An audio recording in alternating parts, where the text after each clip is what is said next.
कश्मीर से। मैं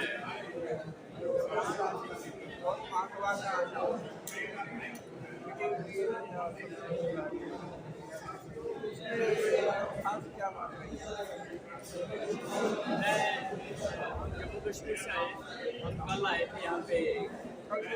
हाँ, कल से रुके हैं। कल हमारा संविधान का जो है 26 नवंबर में हमारा जंतर मंतर, वहाँ हमारा आने का ये पूरे देश के जितनी भी स्टेटें हैं पूरे देश के लोग वहाँ आए हुए थे। और हमारा वहाँ आने का मकसद ये था कि 26 नवंबर को ही हमारे देश का संविधान लागू हुआ था। और 26 नवंबर के दिन आज हमें इकट्ठा इसलिए होना पड़ा कि हमारा जो संविधान है इस देश का, जो पूरे विश्व में प्रसिद्ध है, उसको कुछ ऐसे लोग जो है, ऐसी शक्तियाँ जो है, जो इस संविधान को खत्म करना चाहती है और एक मनुस्मृति जो है इस देश में वो लागू करना चाहती है, जिसका सामने सीधा प्रधानमंत्री ने उसका एक हमें पहले ही उदाहरण दे दिया।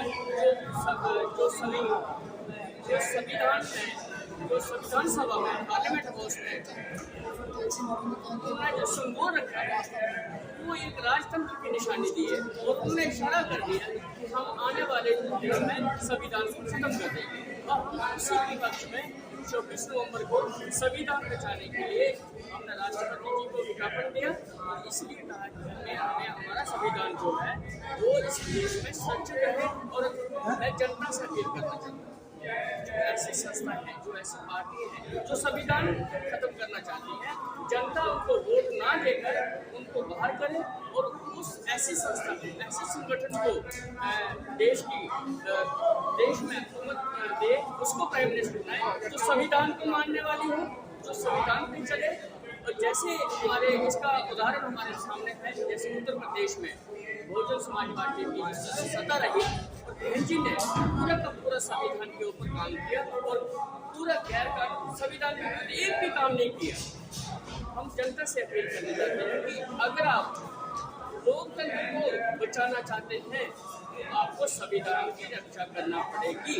अगर आपने राजतंत्र लाना है तो देख लो 5000 पीछे हमारी महिलाओं की क्या हालत थी, हमारे यहाँ के लोगों की क्या हालत थी।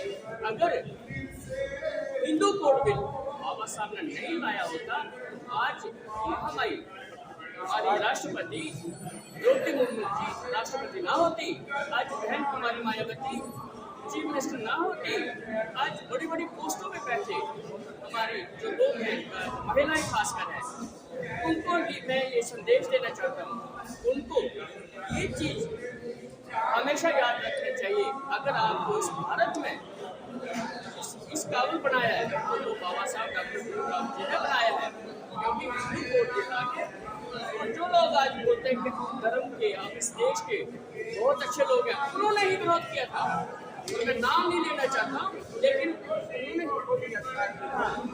सुप्रीम कोर्ट ने आज जो हमारा ये बाबा साहब की जो प्रतिमा लगाया, ये जो जितने भी लोग हैं, चाहे उसमें ब्राह्मण है, पंडित है, नो कास्टिज्म, जो संविधान को मानता है, जो बाबा साहब को मानता है, जो इस देश को मानता है, उनकी वजह से सुप्रीम कोर्ट ने आज बाबा साहब की जो मूर्ति स्थापित की है, उससे ये संदेश दिया है आज के बाद बाबा साहब की मूर्ति नहीं चाहिए।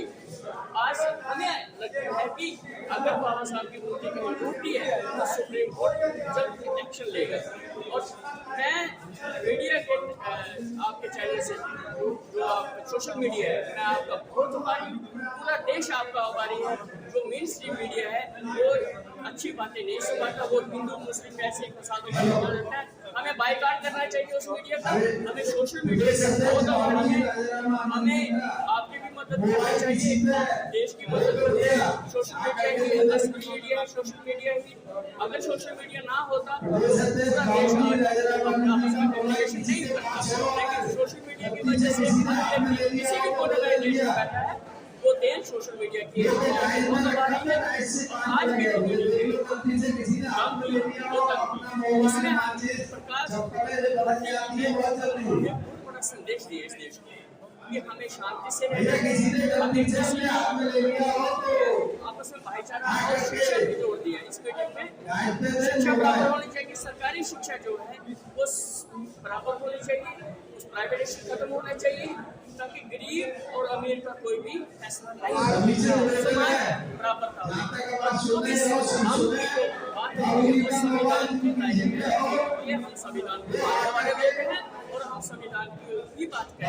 तो संविधान में लिखा है इक्वलिटी, बराबरता होनी चाहिए, समानता होनी चाहिए, भाईचारा होना चाहिए। इसी अगर मैं आपको एक बात बताना चाहता हूँ, कुछ लोग कहते हैं कि जातिवादी जो है जाति करना वो ठीक नहीं है, बिल्कुल हम मानते हैं इसको। अगर नहीं ठीक है तो आप जाति खत्म कर दीजिए, जाति करने की जरूरत नहीं है। आप जाति खत्म करके प्रधानमंत्री जी जहाँ भी जाते बोलते हैं हम ओबीसी है, तो हमें भी पता वो डुप्लीकेट ओबीसी है, हम भी जानते हैं। वो एक बढ़िया समुदाय से आते हैं गुजरात से, और जिन्होंने पूरा देश बनिए को बेच दिया, ठीक है। इसलिए ऐसे संगठन से, ऐसे प्राइम मिनिस्टर से हमें बचना चाहिए जो पूरा देश जो संविधान के विरुद्ध है वही काम कर रहे हैं। और ये पहला प्रधानमंत्री है जिसने संविधान को माना ही नहीं। इसलिए हमें इन लोगों से सतर्क रहना चाहिए और संविधान की रक्षा करनी है हमें पूरे समाज को।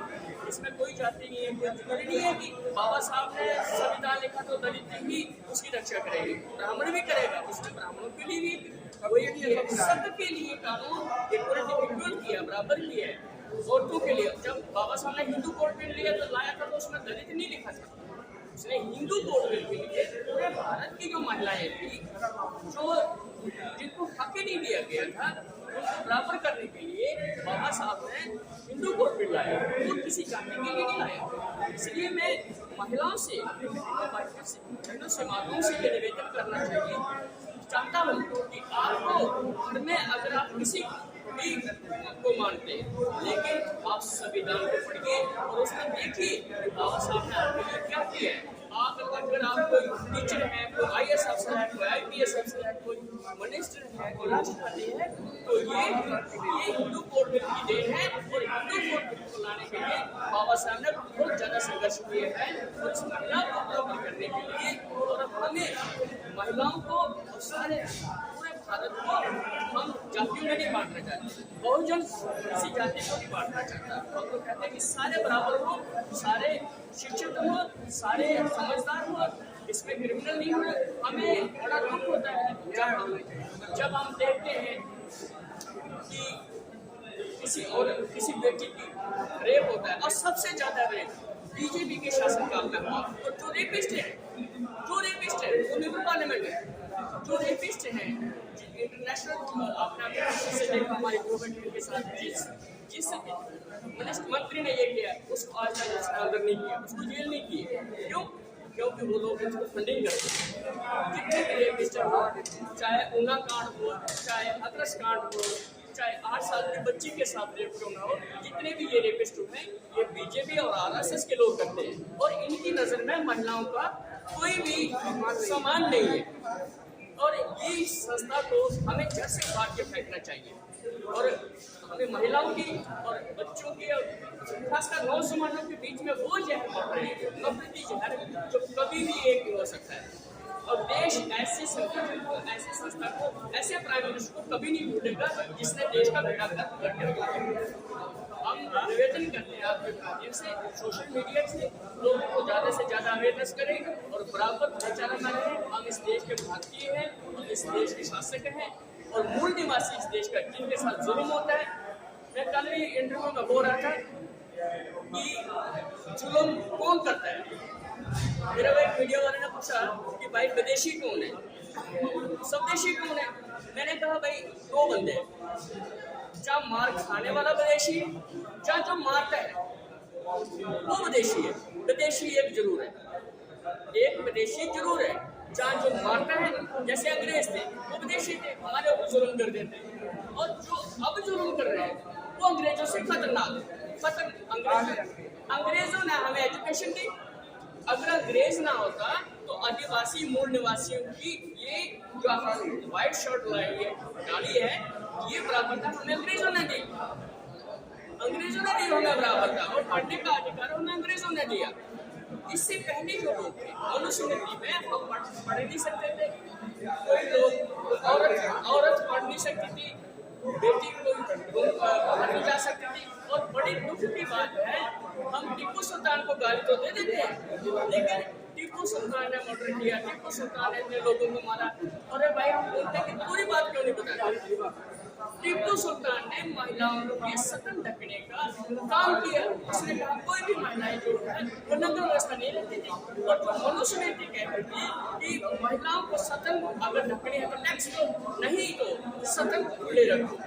इनकी जो मानसिकता है, जो बाहरी लोग आए हुए हैं जिनकी मानसिकता जो है कि औरतों के प्रति, महिलाओं के प्रति बिल्कुल नहीं, चाहे उसी जन्म क्यों न लिया हो, उनका कोई सम्मान नहीं है।